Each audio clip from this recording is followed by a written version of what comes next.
من الشيطان الرجيم. أعوذ بالله من الشيطان الرجيم.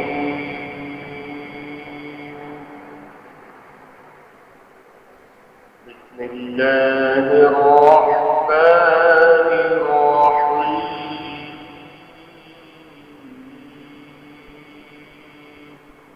ولقد آتينا داود منا فضلا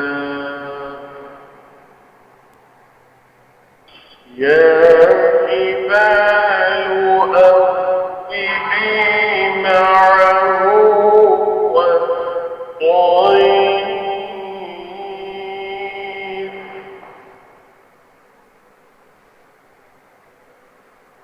وألنا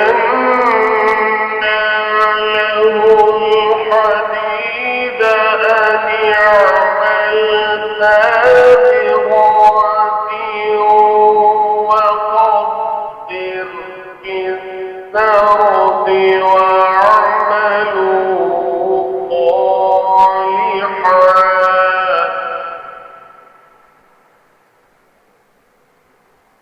إني بما تعملون بصير.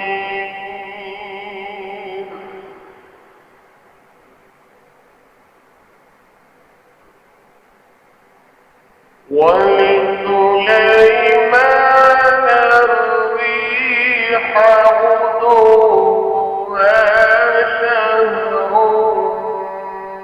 ورواحها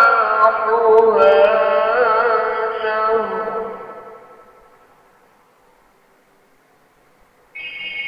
وأسلنا له عين القطر ومن الجن من يعمل بين يديه بإذن ربه ومن يزغ منهم عن أمرنا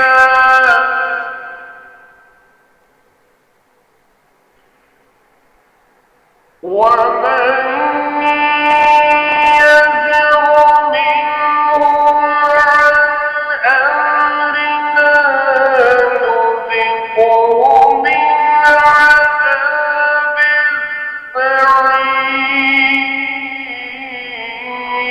السعير.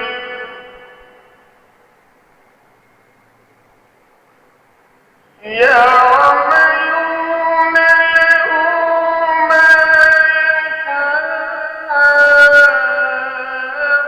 من محاريب وتماثيل وجفان كالجواب وقدور الراسيات.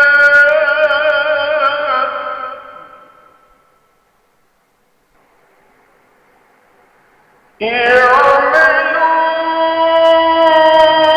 آل داود شكرا وقليل من عبادي الشكور.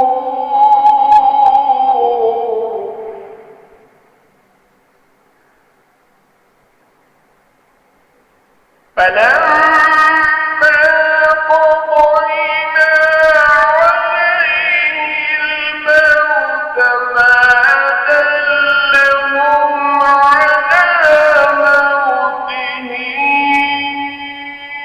إلا دابة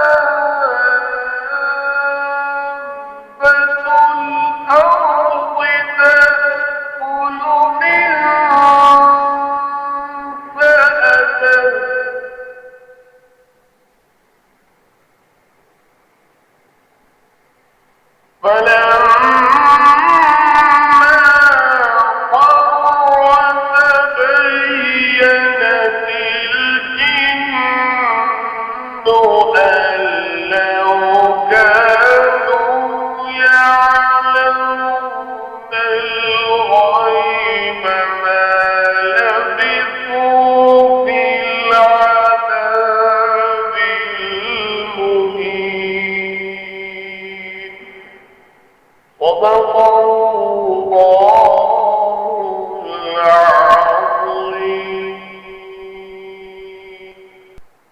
کریمہ کی آیت نمبر 10 سے 14 تک کی تلاوت کی گئی۔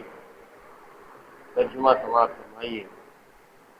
ہم نے دی ہے داؤد کو اپنی طرف سے بڑائی، اے پہاڑوں خوش آبادی سے پڑھو اس کے ساتھ، اور اڑنے والے جانوروں کو، اور نرم کر دیا ہم نے اس کے آگے لوہا کہ بنا سرہیں کشادہ، اور اندازے سے جوڑ کڑیاں، اور کرو تم سب کام بھلا، جو کچھ تم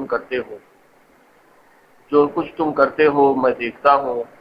اور سلیمان کے آگے ہوا کو صبح کی منزل اس کی 1 مہینے کی، اور شام کی منزل 1 مہینے کی، اور بہا دیا ہم نے اس کے واسطے چشمہ پگھلے ہوئے تانبے کا۔ اور جنوں میں کتنے لوگ تھے جو محنت کرتے تھے اس کے سامنے اس کے رب کے حکم سے، اور جو کوئی پھرے ان میں سے ہمارے حکم سے، چکھائیں ہم اس کو آگ کا عذاب۔ بناتے تھے اس کے واسطے جو کچھ چاہتا، قلعے اور تصویریں اور لگن جیسے تالاب اور دیگیں چولہوں پر جمی ہوئی۔ کام کروائے داؤد کے گھر والوں، احسان مان کر کام کرو، اور تھوڑے ہیں میرے بندوں میں احسان ماننے والے۔ پھر جب مقرر کیا ہم نے اس پر موت کو، نہ جتلایا اس کو اس کا مرنا، مگر کیڑے نے گھن کے کھاتا رہا اس کا عصا۔ پھر جب وہ گر پڑا، معلوم کیا جنہوں نے کہ اگر خبر رکھتے ہوتے غیب کی، نہ رہتے ذلت کی تکلیف میں۔ سورہ سبا کی ان آیتوں کی تفسیر کا سلسلہ گزشتہ اتوار سے چل رہا ہے۔ اس میں 2 ایسے پیغمبروں کا تذکرہ ہے جو اللہ کے پیغمبر ہونے کے ساتھ ساتھ وقت کے بادشاہ بھی گزرے ہیں۔ سب سے پہلے داؤد علیہ السلام کا ذکر ہے۔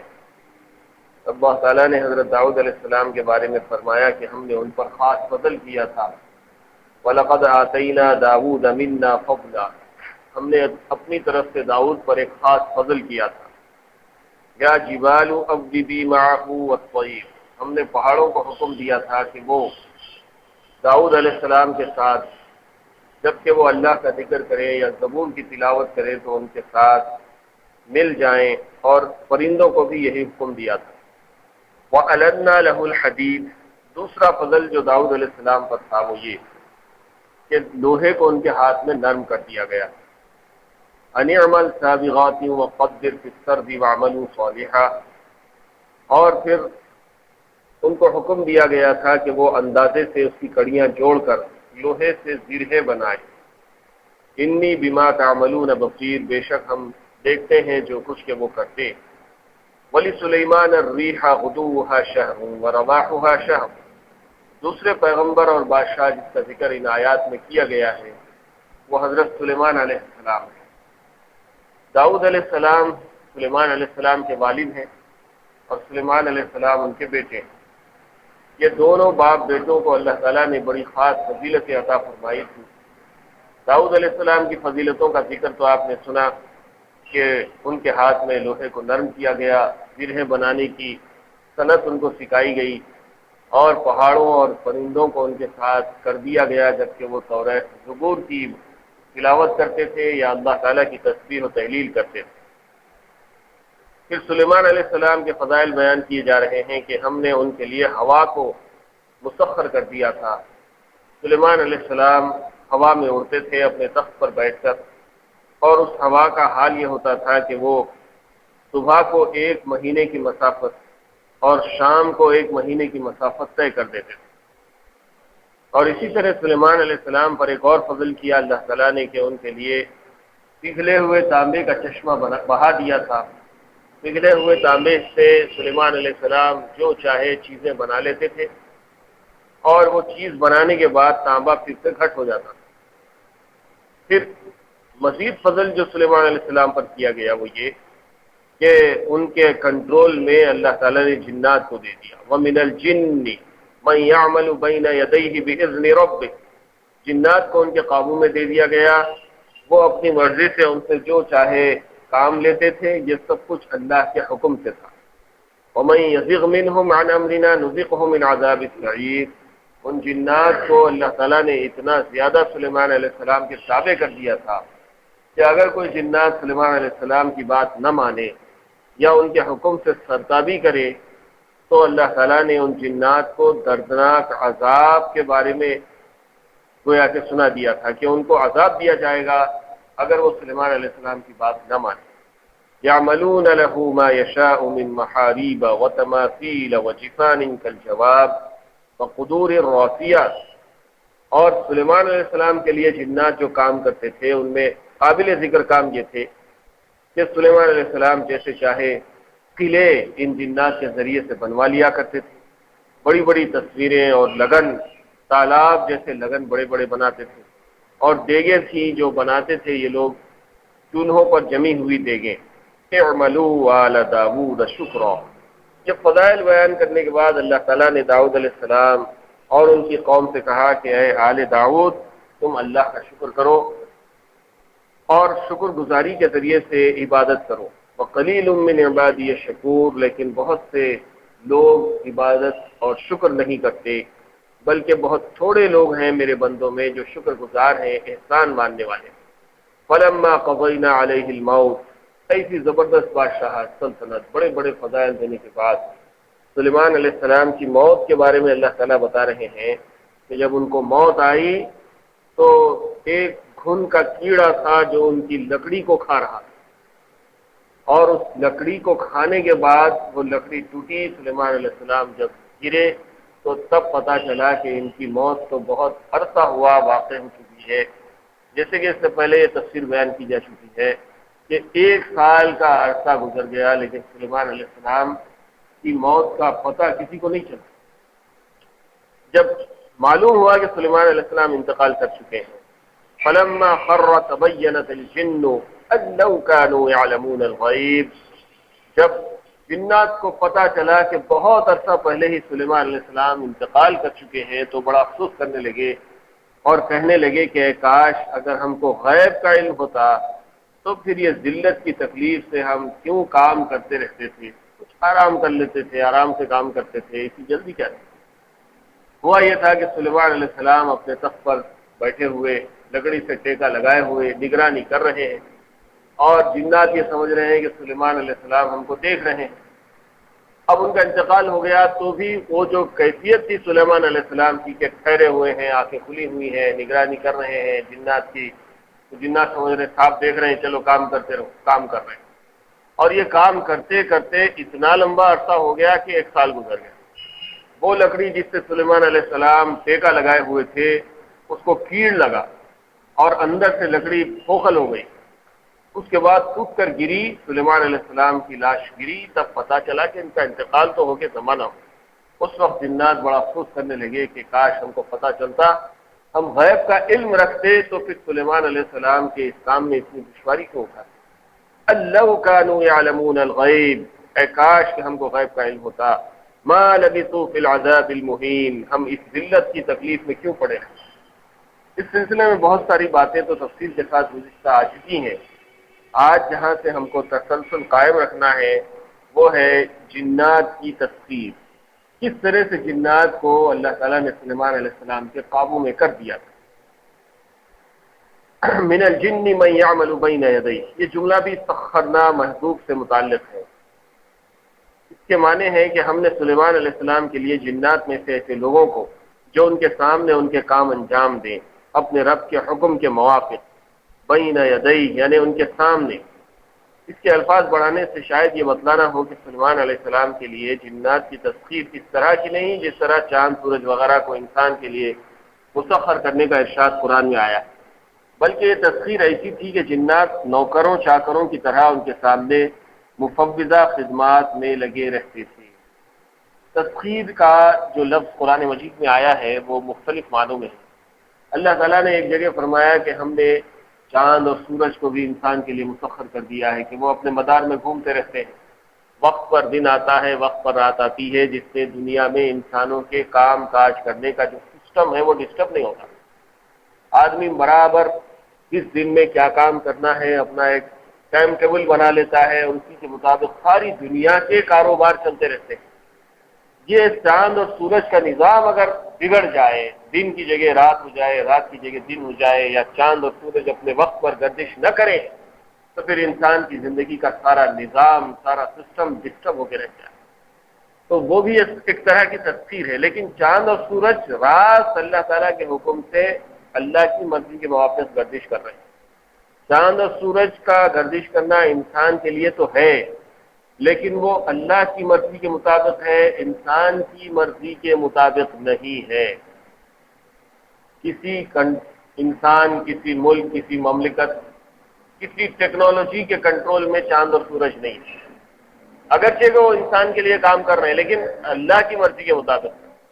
انسان کی مرضی کا ان کے کنٹرول میں ذرہ برابر بھی دخل نہیں ہے۔ اس کے بالمقابل جنات کو جو اللہ تعالیٰ نے سلیمان علیہ السلام کے کنٹرول میں دیا تھا، وہ اس طرح سے تھا کہ اللہ ہی کی مرضی کے مطابق جنات تھے، لیکن وہ سلیمان علیہ السلام کے قابو میں دے دیے گئے تھے، اور وہ سلیمان علیہ السلام کا ایسا کہا مانتے تھے جیسے کسی کا نوکر، غلام، سرونٹ، امپلائی اس کے تحت میں کام کرتا ہے۔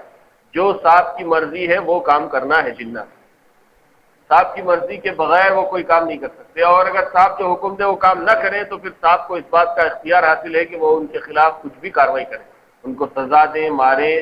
یہاں تک کہ اللہ تعالیٰ نے فرمایا کہ اس میں سے کوئی جن اگر سرتابی کرے، سلیمان علیہ السلام کا حکم نہ مانے، تو آخرت کا عذاب سعیر، بڑا سخت عذاب اس کو دیا جائے گا۔ اس کی مزید تفسیر بھی آگے آ رہی ہے۔ تفسیر جنات کا مسئلہ، جنات کی تفسیر جو اس جگہ مذکور ہے وہ تو اللہ تعالیٰ کے حکم سے ہے، اس میں تو کوئی سوال ہی نہیں ہو سکتا۔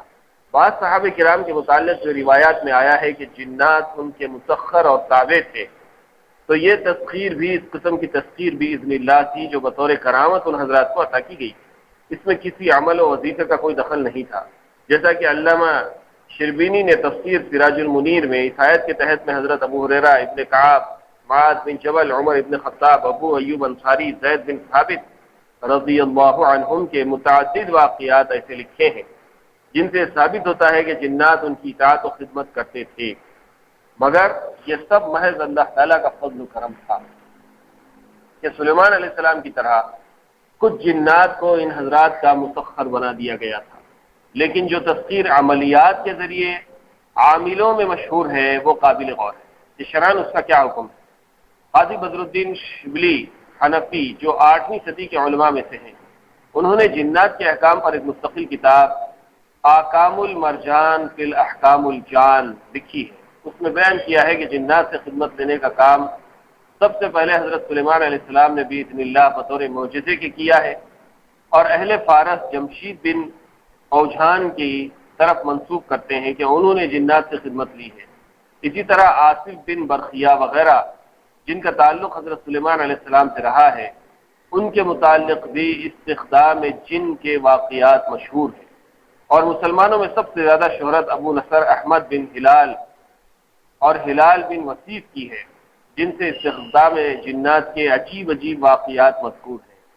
ہلال بن وصیف نے ایک مستقل کتاب میں جنات کے کلمات جو انہوں نے حضرت سلیمان علیہ السلام کے سامنے پیش کیے اور جو عہد و میثاق سلیمان علیہ السلام نے ان سے لیے، ان کو جمع کر دیا ہے۔ سلیمان علیہ السلام کے زمانے سے اس بات کا آغاز ہوا کہ جنات سے وہ کام لیا کرتے تھے۔ سلیمان علیہ السلام تو پیغمبر تھے، اور جو پیغمبر کوئی دنیا کے قواعد سے ہٹ کر ایک غیر معمولی کام انجام دیتا ہے تو اس کو معجزہ کہتے ہیں۔ تو سلیمان علیہ السلام کو جو جنات قابو میں دے دیے گئے تھے وہ تو بطور معجزے کے تھے۔ پھر بعد میں بھی کچھ لوگوں کے نام یہاں میں نے بھی پڑھے ہیں، جس میں جمشید بن اوجھان کا نام ہے۔ اہل فارس یعنی ایران کے لوگوں میں یہ بات مشہور ہے کہ ایران میں سب سے پہلے جمشید بن اوجھان نے جنات سے کام لیا ہے، جنات اس کے کنٹرول میں رہتے تھے۔ اسی طرح ابو نصر بن ہلال کا نام بھی اس سلسلے میں ہے، ہلال بن وصیف کا نام بھی اس سلسلے میں ہے، اور پھر صحابہ کرام رضی اللہ عنہم کے بارے میں بھی کچھ واقعات احادیث میں ہم کو ملتے ہیں، جس میں حضرت ابو ہریرہ، ابی بن کعب، معاذ بن جبل، عمر ابن خطاب، ابو ایوب انصاری اور زید بن ثابت رضی اللہ تعالیٰ عنہ کے نام ہے۔ کہا جاتا ہے کہ ان لوگوں کے بھی قابو میں کچھ جنات تھے، اور یہ لوگ بھی جنات سے کام لیا کرتے تھے۔ اب سوال یہ ہے کہ یہ حضرات کو جنات کیسے قابو میں آ گئے؟ تو پہلی بات تو یہ ہے کہ بعض لوگوں کو اللہ تعالیٰ خود اپنی مرضی، اپنے فضل سے جنات ان کے قابو میں دے دیتے ہیں۔ تو جس کو اللہ خود اپنے فضل سے دے دے تو وہ اس کی کرامت ہے۔ اللہ تعالیٰ بعض لوگوں سے کرامات صادر کرواتے ہیں جن کو ہم اولیاء اللہ کہتے ہیں۔ کرامت والی کیفیت کا کوئی کام پیغمبروں سے ہوتا ہے تو اس کو معجزہ کہتے ہیں، لیکن وہی کام اگر کسی غیر پیغمبر سے ہوتا ہے تو وہ کرامت ہے۔ صحابہ کرام سے بھی جو ایسے کام ہوئے ہیں وہ کرامت کے درجے میں، اور بعد کے دور میں بھی جتنے ایسے کام جو عام انسانوں سے نہیں ہو سکتے، غیر معمولی قسم کے کام ہیں جو اللہ کے نیک لوگوں سے ہوتے ہیں، تو ان کو ہم اولیاء اللہ کہتے ہیں، اور وہ کاموں کو ہم کرامت کہتے ہیں۔ تو ایسے ہی کرامت کے واقعات مختلف لوگوں سے منقول ہیں، اور یہ بات ممکن ہے، ناممکن نہیں ہے۔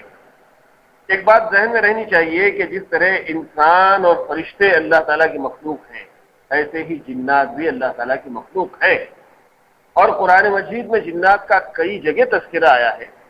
سورہ رحمان میں اللہ تعالیٰ نے جنات کا تذکرہ کیا ہے، پھر اس کے ساتھ ساتھ سورہ حجر وغیرہ میں اور دیگر ایسے مقامات پر جہاں انسان کی پیدائش اور اس کی تخلیق کا ذکر کیا ہے، وہیں پر بعض جگہ اللہ تعالیٰ نے جنات کی پیدائش کا بھی ذکر کیا ہے کہ انسان کو ہم نے مٹی سے بنایا اور جنات کو آگ کے شعلے سے بنایا۔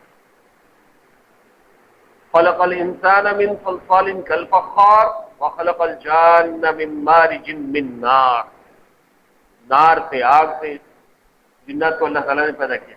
تو انسان کی طرح جنات بھی اللہ تعالیٰ کی ایک مستقل مخلوق ہے، اور حضور نبی کریم صلی اللہ علیہ وسلم کی حیات طیبہ میں بھی ایسے واقعات پیش آئے ہیں کہ جنات کی ایک جماعت آئی حضور صلی اللہ علیہ وسلم کے پاس، آپ صلی اللہ علیہ وسلم سے قرآن مجید سنا، آپ پر وہ لوگ ایمان لائے، اور پھر جا کر انہوں نے اپنے جنات میں تبلیغ کی، اور بہت سے جنات نے حضور صلی اللہ علیہ وسلم پر ایمان لائے۔ اور سورہ جن ہے ایک مستقل قرآن مجید میں 29ویں پارے میں سورہ جن ہے، اس میں جنات کے واقعات کا تذکرہ۔ بعض لوگ ایسے بھی ہیں جو جنات کے وجود کا انکار کر دیتے ہیں، یعنی جنات کچھ بھی نہیں ہے، بھائی کہاں گا، لیکن نہیں ہے، جنات بھی ہیں، شیاطین بھی ہیں، ملائکہ بھی ہیں، انسان بھی ہیں، یہ سب اللہ تعالیٰ کی مخلوق ہے اور مصدقہ مخلوق ہے۔ اور یہ مخلوقات جو ہیں انسان کی نظروں سے اوجھل ہے، انسان کو نظر نہیں آتی۔ عربی میں جیم نون سے بننے والے ایسے لوگوں کے نام ہیں جو عام طور پر آنکھوں سے اوجھل ہوتے ہیں، جن نظر نہیں آتے۔ جنات بھی اسی میں سے، جنت بھی اسی سے ہے جو ابھی انسان کو نظر نہیں آتی، وہ قیامت میں نظر آئے گی۔ اور پیٹ میں جہاں انسان کی بناوٹ ہوتی ہے، بچہ جہاں پر جنم لیتا ہے، جہاں سے، جس کو ہم ماں کا رحم کہتے ہیں، اس کے لیے بھی ایک لفظ آیا ہے جنین کا۔ اللہ تعالیٰ انسان کو پہلے چھپا کر اندھیریوں میں لوگوں کی نظروں سے بچا کر اس کی پرورش کرتے ہیں، اس کو تخلیق کرتے ہیں، بناتے ہیں، بعد میں اس کو باہر نکالتے ہیں۔ تو ایسی بہت ساری چیزوں سے بات سمجھ میں آتی ہے کہ جنات اللہ تعالیٰ کی ایک مستقل مخلوق ہے، اور ان جنات کو اللہ تعالیٰ نے بعض مرتبہ اپنے خاص بندوں کے قابو میں دیا، اور وہ بندوں نے جنات سے اللہ کے حکم سے اپنی مرضی کے مطابق ان سے کام لیے۔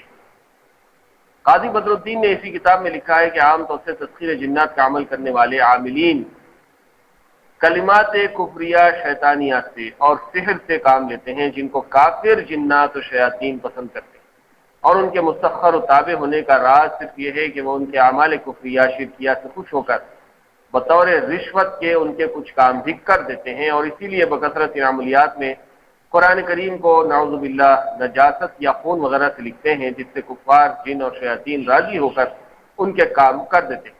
البتہ ایک شخص ابن الامام کے متعلق لکھتا ہے کہ یہ خلیفہ معتضد باللہ کے زمانے میں تھا، جنات کو اس نے اسماء الہیہ کے ذریعے سے مسخر کیا تھا، اس میں کوئی بات خلاف شرع نہیں تھی۔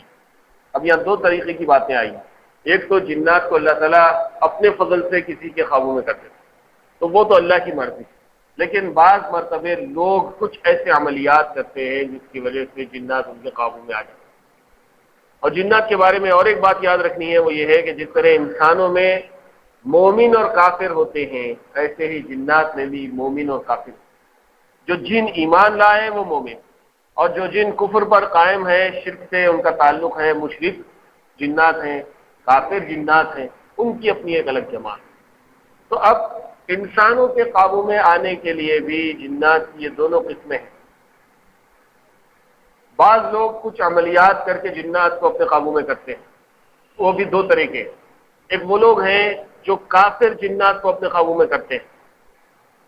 کافر جنات کو قابو میں کرنے کے لیے کفریہ عمل کرنا پڑتا ہے، مشرکانہ اعمال کرنے پڑتے ہیں، اور مشرکانہ اعمال، مشرکانہ اور کفریہ اور شیطانی کلمات کے ذریعے سے وہ جنات کو قابو میں کر لیتے ہیں اور ان سے برے کام کراتے ہیں، برے اثرات کرواتے ہیں لوگوں کے اوپر. اسی طرح سے کچھ لوگ نیک ہیں جو اللہ تعالیٰ کے اسماء کے ذریعے سے، اللہ کے ناموں کے ذریعے سے، قرآن کی آیتوں کے ذریعے سے جنات کو اپنے قابو میں کرتے ہیں اور وہ ان جنات سے نیک کام لیتے ہیں. تو اب جو لوگ اپنی مرضی سے اپنے عملیات کے ذریعے سے جنات کو قابو میں کرتے ہیں وہ بھی دو قسم کے ہیں. ایک کفریہ اور شیطانیہ کلمے کے ذریعے سے جنات کو قابو میں کرتے ہیں، اور ایک قرآن اور اللہ کے ناموں کے ذریعے سے جنات کو اپنے قابو میں کرتے ہیں. تو اب یہ دونوں میں فرق یہی ہے کہ جو لوگ کفریہ کلمات کے ذریعے سے جنات کو قابو میں کرتے ہیں وہ خود بھی کافر ہو جاتے ہیں، اور پھر وہ سارے اعمال کرتے ہیں جو کفر ہیں، شرک ہیں اور لوگوں کو پریشان کرنے کے اعمال ہیں، جس کی وجہ سے بہت سارے مصائب میں لوگ مبتلا ہو جاتے ہیں. اور جو لوگ نیک عمل کے ذریعے سے، قرآن کے ذریعے سے، اسماء الہیہ کے ذریعے سے قابو میں کرتے ہیں وہ لوگ لوگوں کی خدمت کرتے ہیں اور جنات سے اچھے کام لیتے ہیں. خلاصہ یہ ہے کہ جنات کی تذکیر اگر کسی کے لیے بغیر قصد و عمل کے محض من جانب اللہ ہو جائے، جیسا کہ سلیمان علیہ السلام اور بعض صحابہ کرام کے متعلق ثابت ہے، تو وہ معجزہ یا کرامت میں داخل ہے. اور جو تذکیر عملیات کے ذریعے کی جاتی ہے اس میں اگر کلمات کفریہ یا اعمال کفریہ ہو تو کفر اور صرف معصیت پر مشتمل ہوں تو گناہ کبیرہ ہے. اور جن عملیات میں ایسے الفاظ استعمال کیے جائیں جن کے معنی معلوم نہیں، ان کو بھی فقہا نے اس بنا پر ناجائز کہا ہے کہ ہو سکتا ہے کہ ان کلمات میں کفر و شرک یا معصیت پر مشتمل کلمات ہوں. قاضی بدر الدین نے احکام المرجان میں ایسے نامعلوم معنی والے کلمات کے استعمال کو بھی ناجائز لکھا ہے. اور اگر یہ عمل تذکیر اسماء الہیہ یا آیات قرآنیہ کے ذریعے ہو اور اس میں نجاست وغیرہ کے استعمال جیسی کوئی معصیت بھی نہ ہو تو وہ اس شرط کے ساتھ جائز ہے کہ مقصود اس سے جنات کی ایذا سے خود بچنا یا دوسرے مسلمانوں کو بچانا ہو، یعنی دفع مضرت مقصود ہو، جلب منفعت مقصود نہ ہو. کیونکہ اگر اس کو کسب مال کا پیشہ بنا لیا گیا تو اس لیے ناجائز ہے کہ اس میں استرقاق حر یعنی آزاد کو اپنا غلام بنانا اور بلا حق شرعی اس سے بیگار لینا ہے جو حرام ہے. اللہ. اب بہت سے عملیات کرنے والے عاملہ ہیں، لوگوں سے خوب پیسہ لیتے ہیں، مال دولت خرید کے ان پر عمل اور ان کی علاج کرنے کے بہانے بہت سارے کام کرتے ہیں.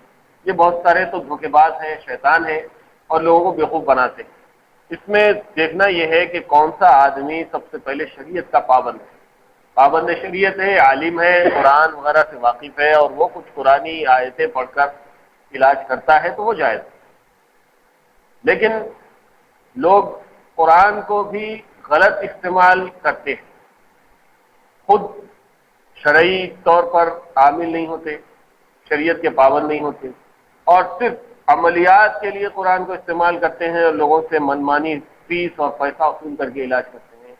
تو اگرچہ کہ وہ شرعی طور پر اس کا علاج درست ہو بھی جائے تب بھی ان کا یہ کام جو پیشے یا پروفیشن کے طور پر کر رہے ہیں اس کو مفتی شفیع صاحب نے اپنی کتاب میں یہاں پر ناجائز لکھا ہے.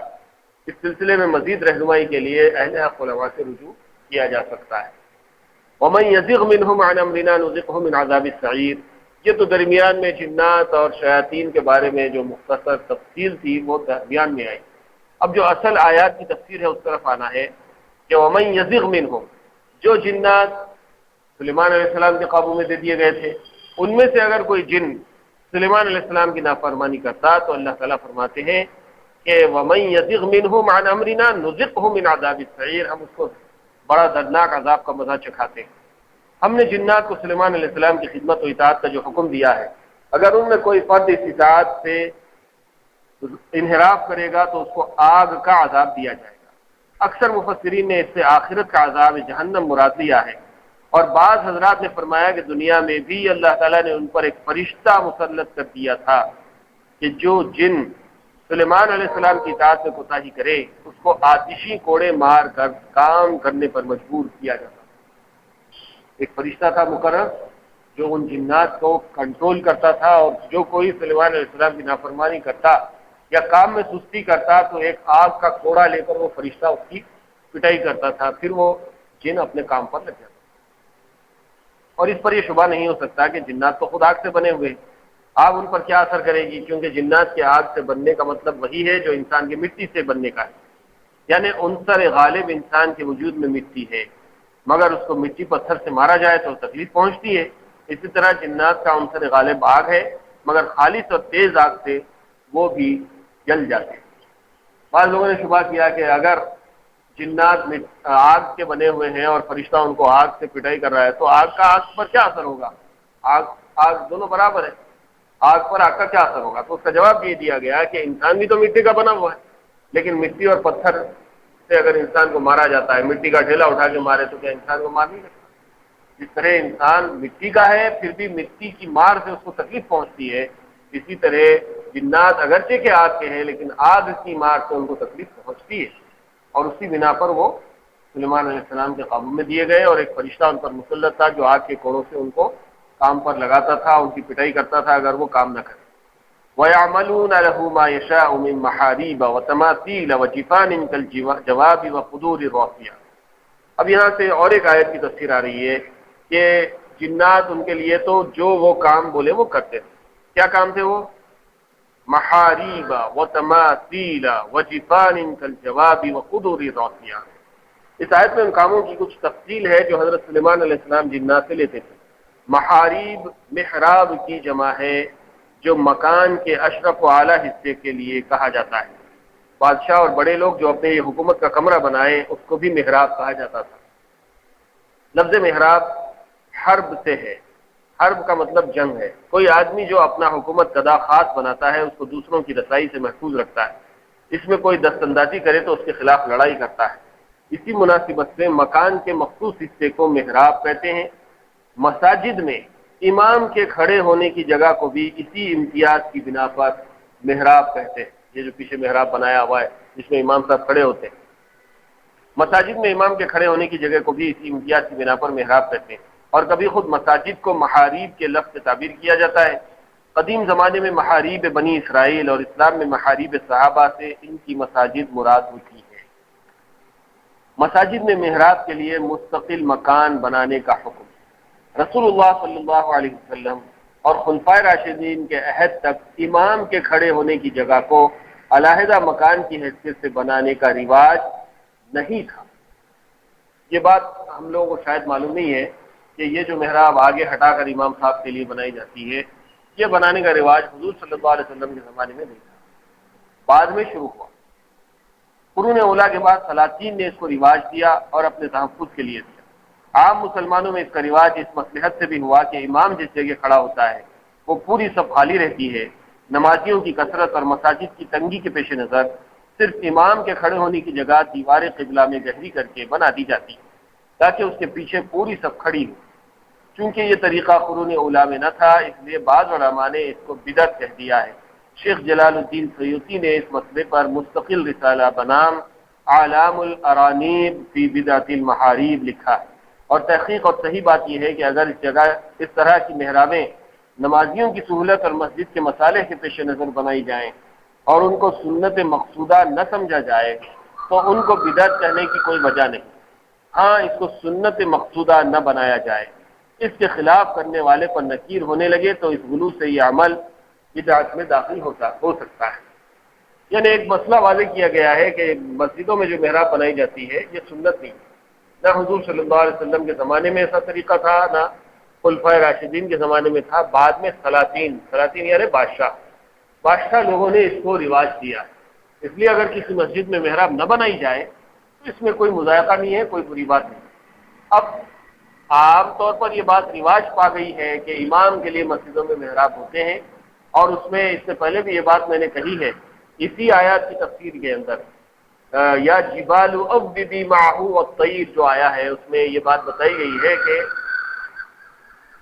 حضرت داؤد علیہ السلام جب زبور کی تلاوت کرتے تھے یا اللہ تعالیٰ کی تسبیح کرتے تھے تو پہاڑ اور پرندے ان کے ساتھ آواز میں آواز ملاتے تھے۔ تو پہاڑوں کی آواز کے بارے میں یہ صفائی پیش کی گئی ہے کہ پہاڑوں کی جو آواز تھی وہ آواز بازگشت نہیں تھی، وہ کوئی ایکو نہیں تھا۔ ایکو کا مطلب ہے کہ ہماری آواز دور جاتی ہے، جب اس کو آگے بڑھنے کا موقع نہیں ملتا تو آواز کی لہریں پہاڑوں سے، دیواروں سے، گنبدوں سے ٹکرا کر واپس آتی ہے، تو وہ آواز کچھ دیر کے بعد ریپیٹ ہوتی۔ ایسی کوئی بازگشت والی آواز نہیں تھی، بلکہ داؤد علیہ السلام اپنی آواز میں تلاوت کرتے تھے، پہاڑ اپنی آواز میں تلاوت کرتے تھے۔ تو اب یہاں پر محراب کی ایک ٹیکنیکل ضرورت بھی یہ بتائی گئی ہے کہ امام صاحب جب ادھر پلٹ کے کھڑے ہوتے ہیں، جب وہ قرات کرتے ہیں، تکبیر بولتے ہیں، تو ان کی آواز اطراف جو گول دیوار بنی ہوئی ہے اس سے ٹکرا کر ریفلیکٹ ہوتی ہے پیچھے، اور یہ جو گول دائرہ ہے، آواز کی ایک لہر ادھر ٹکراتی ہے تو پلٹ کے یہاں پیچھے بہت دور تک جاتی ہے، اور ادھر ٹکراتی ہے تو پلٹ کے ادھر پیچھے کی طرف دور جاتی ہے۔ اس طرح تمام آواز کی لہریں پوری مسجد یا عمارت میں مساوی طور پر دور دور تک جاتی ہے۔ یہ ٹیکنیکل پوائنٹ اس وقت بہت زیادہ کارآمد ثابت ہوا جبکہ اسپیکر کا زمانہ نہیں تھا۔ اب تو اسپیکرس آ گئے ہیں، اس کی اتنی اہمیت نہیں رہی، تب بھی اگر کبھی لائٹ بند ہو جاتی، کرنٹ فیل ہو جاتا ہے تو یہ محراب کی ٹیکنالوجی بڑی کام آتی ہے۔ تو ٹیکنیکلی بھی یہ یوزفل ہے، کارآمد ہے، اس لیے اس کے اندر بدعت والی کوئی کیفیت نہیں۔ ہاں اگر کوئی اس کو سنت سمجھ کر بناتا ہے تو پھر وہ بدعت ہے۔ ٹیکنیکلی کام کی چیز ہے، اور اسلام میں ٹیکنیکلی کسی بھی چیز سے فائدہ اٹھانے سے منع نہیں کیا گیا۔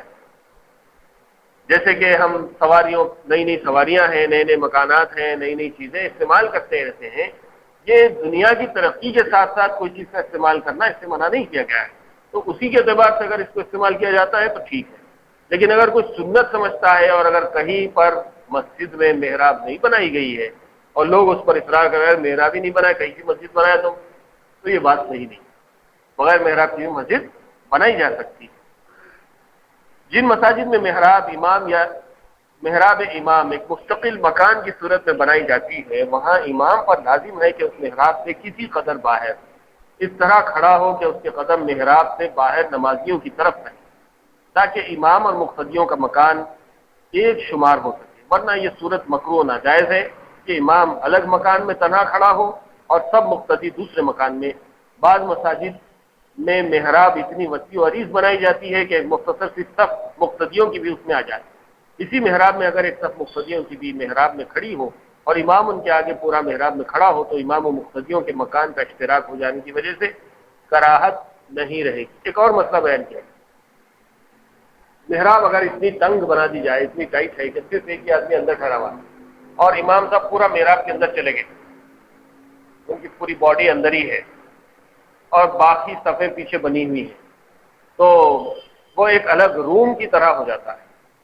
مکان کا مطلب اب یہاں روم ہے، اور امام الگ روم میں چلا گیا، مقتدی پورے پیچھے الگ روم میں ہے، تو ایسی جماعت مکروہ ہے جس میں امام مقتدیوں سے بالکل علیحدہ ہو گیا۔ اس لیے امام صاحب کے لیے حکم ہے کہ اگر ایسی تنگ محراب ہے تو امام صاحب ایسا کھڑے رہنا کہ پیچھے کی ایڑیاں ان کی محراب کے باہر آ جائیں۔ یہ ایڑیاں یہاں ہے تو یہ اگر لمٹ ہے محراب کی تو ایڑیاں ان کی پیچھے آ جائیں، تو اس سے کیا ہوگا، یہ لمٹ کے باہر آنے سے امام اور مقتدیوں کے درمیان میں جو مکان کا فرق ہے، روم کا فرق ہے، الگ عمارت میں الگ جگہ ٹھہرنے کا جو فرق ہے وہ ختم ہو گیا۔ اس طرح سے امام اور مقتدیوں کا فرق ختم ہو گیا تو جماعت درست ہے، اور یہ مکروہ ہے، اس کا بھی خیال رکھا جانا چاہیے۔ اب جو محرابیں بنی ہوئی ہے ماشاءاللہ کھلی ہے اور اس میں الگ مکان کی کوئی کیفیت باقی نہیں ہے تو اس میں کوئی کراہت نہیں ہے، لیکن پرانی مسجدوں میں آپ دیکھیں گے ابھی بھی اتنے چھوٹے محراب ہیں کہ اگر امام اندر چلا جائے تو مقتدی اس سے علیحدہ ہو جاتے ہیں، تو اسی صورت میں امام صاحب کو چاہیے تھوڑا سا پیچھے۔ اور بعض مساجد میں آپ دیکھیں گے کہ محراب آدھی صف کی ہوتی ہے، پوری صف کی نہیں، یعنی امام صاحب کے سامنے تھوڑا سا حصہ گول رہتا ہے، باقی امام صاحب مقتدیوں کے ساتھ ہی پیچھے صفوں میں شامل کیے جیسے رہتے ہیں، تو وہ زیادہ بہتر ہے، اس میں بہت اچھا ہی۔ بہرحال یہ ساری باریک چیزیں ہیں جس سے عام لوگ واقف نہیں ہوتے، اور ایسے باریک مسائل عام طور پہ مسجدوں میں بتائے بھی نہیں جاتے، جس کی وجہ سے لوگ یہ سمجھتے ہیں کہ مسجد میں محراب ہونا کمپلسری ہے، بغیر اس کے مسجد بنی نہیں سکتی، ایسا نہیں۔ تماثیل، اب دوسرا مسئلہ آ رہا ہے، یہ تو محراب محاریب کی تفسیر کے سلسلے میں مسائل تھے، اب تماثیل، تمثال کی جمع ہے۔ قاموس میں ہے کہ تماثل بفتح تا مصدر ہے اور بکسر تا تمثال تصویر کو کہا جاتا ہے۔ ابن عربی نے احکام القرآن میں فرمایا کہ تمثال یعنی تصویر دو طرح کی ہوتی ہے، ایک ذی روح جاندار چیزوں کی تصویر، دوسرے غیر ذی روح بے جان چیزوں کی تصویر۔ پھر بے جان چیزوں میں دو قسمیں ہیں، ایک جماعت جس میں زیادتی اور نمو نہیں ہوتا جیسے پتھر مٹی وغیرہ، دوسرے نامی جس میں نمو اور زیادتی ہوتی رہتی ہے جیسے درخت اور کھیتی وغیرہ۔ جنات حضرت سلیمان علیہ السلام کے لیے ان سب قسم کی چیزوں کی تصویریں بناتے تھے۔ اول تو لفظ تماثیل کے عموم ہی سے یہ بات سمجھی جاتی ہے کہ یہ تصاویر کسی خاص قسم کی نہیں بلکہ ہر قسم کے لیے عام تھی۔ دوسرے تاریخی روایات میں تخت سلیمان پر پرندوں کی تصاویر ہونا بھی مذکور ہے۔ سلیمان علیہ السلام کے لیے جنات جیسے محراب بناتے تھے ایسے ہی تصاویر بھی بناتے تھے، اور تصاویر کے لیے ہے لفظ تماثیل آیا ہے۔ تماثیل کا مطلب یہ ہے کہ مثال، ایک آدمی ہے اس کی تصویر بنا دی گئی تو اس کی ایک مثال، ایک چھبی اس کی قائم ہو گئی، اس کا ایک عکس آ گیا پورا، تو یہ تصاویر بھی جنات بناتے تھے۔ اب مسئلہ یہاں یہ ہے کہ کیا تصویر بنانا اسلام میں جائز ہے؟ تصویر کشی، فوٹوگرافی جس کو آج ہم کہتے ہیں، اس کے بارے میں تفسیر آ رہی ہے۔ شرع اسلام میں جاندار کی تصویر بنانے اور استعمال کرنے کی ممانعت۔ آیات مذکورہ سے معلوم ہوا کہ حضرت سلیمان علیہ السلام کی شریعت میں جانداروں کی تصاویر بنانا، استعمال کرنا حرام نہیں تھا، مگر چونکہ پچھلی امتوں میں اس کا مشاہدہ ہوا کہ لوگوں کی تصاویر ان کی یادگار کے طور پر بنائیں اور ان کو اپنے عبادت خانوں میں اس غرض کے لیے رکھا کہ ان کو دیکھ کر ان کی عبادت گزاری کا نقشہ سامنے آئے تو خود ہمیں بھی عبادت کی توفیق ہو جائے، مگر رفتہ رفتہ ان لوگوں نے انہی تصویروں کو اپنا معبود بنا لیا اور بت پرستی شروع ہو گئی۔ خلاصہ یہ ہے کہ پچھلی امتوں میں جانداروں کی تصاویر بت پرستی کا ذریعہ بن گئیں۔ شریعت اسلام کے لیے چونکہ قیامت تک قائم اور باقی رکھنا تقدیر الہی ہے، اس لیے اس میں اس کا خاص اہتمام کیا گیا ہے کہ جس طرح اصل حرام چیزوں اور معاصی کو حرام و ممنوع کیا گیا ہے، اسی طرح ان کے ذرائع اور اسباب قریبہ کو بھی اصل معاصی کے ساتھ ملحق کر کے حرام کر دیا گیا ہے۔ اصل جرم عظیم شرک و بت پرستی ہے، اس کی ممانعت ہوئی تو جن راستوں سے بت پرستی آ سکتی تھی انہی راستوں پر بھی شرعی پہرا بٹھا دیا گیا ہے اور بت پرستی کے ذرائع اور اسباب قریبہ کو بھی حرام کر دیا گیا ہے۔ ذی روح کی تصاویر کا بنانا اور استعمال کرنا اسی اصول کی بنا پر حرام کیا گیا ہے۔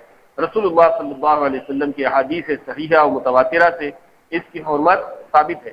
اس طرح شراب حرام کی گئی تو اس کی خرید فروخت، اس کو لانے لے جانے کی مزدوری، اس کی صنعت، سب کچھ حرام کر دی گئی جو شراب نوشی کے ذرائع ہیں۔ چوری حرام کی گئی تو کسی کے مکان میں بلا اجازت داخل ہونا بلکہ باہر سے جھانکنا بھی ممنوع کر دیا گیا۔ زنا حرام کیا گیا تو غیر محرم کی طرف بالقصد نظر کرنے کو بھی حرام کر دیا گیا۔ شریعت اسلام میں اس کی بے شمار نظیریں موجود ہیں۔ جس طرح مختلف احکامات کا حوالہ دیا گیا ہے کہ جس طرح شراب کی حرمت ہے تو شراب کے قریب جانے کے جتنے راستے ہیں وہ سب کو حرام کر دیا۔ زنا کی حرمت ہے تو زنا کے قریب جانے کے جتنے ذرائع ہیں سب کو حرام کر دیا گیا۔ چوری حرام ہے تو چوری کرنے کے جتنے ذریعے ہو سکتے ہیں، جھانکنا، بغیر اجازت کے لوگوں کے گھروں میں جانا، یہ سب کو حرام کرا دیا گیا۔ اسی طرح شرک حرام ہے تو تصویر بھی شرک کا ایک قدم ہو سکتی ہے، شرک کی ایک وجہ ہو سکتی ہے، تو اس کو بھی اسی لیے حرام کر دیا۔ اب اس سلسلے میں مزید تفصیلات ہیں، اور چونکہ تصویر اور فوٹوگرافی ایک بہت بڑا مسئلہ ہے، اس سلسلے میں اس زمانے میں اور آج کے زمانے میں جو فرق ہو گیا ہے اس سلسلے میں کافی تفصیلی بحث یہاں پر کی گئی ہے، لیکن چونکہ وقت ہو رہا ہے اس لیے تصویر کے مسائل کا یہ سلسلہ انشاءاللہ آئندہ بھی جاری رہے گا۔ اللہ تعالیٰ سے اس وقت ہم دعا کریں کہ اللہ تعالیٰ ہمارے پڑھنے سمجھنے کو قبول فرمائے، ہمیں عمل کی توفیق عنایت فرمائے۔ وآخر دعوانا الحمدللہ رب العالمین۔ الحمد لله رب العالمين، اللهم صل على سيدنا محمد وعلى آل سيدنا محمد وبارك وسلم۔ ربنا ظلمنا أنفسنا وإن لم تغفر لنا وترحمنا لنكونن من الخاسرين۔ ربنا آتنا في الدنيا حسنة وفي الآخرة حسنة وقنا عذاب النار۔ ربنا فاغفر لنا ذنوبنا وكفر عنا سيئاتنا وتوفنا مع الأبرار۔ رب اغفر وارحم وأنت خير الراحمين۔ سبحان ربك رب العزة عما يصفون۔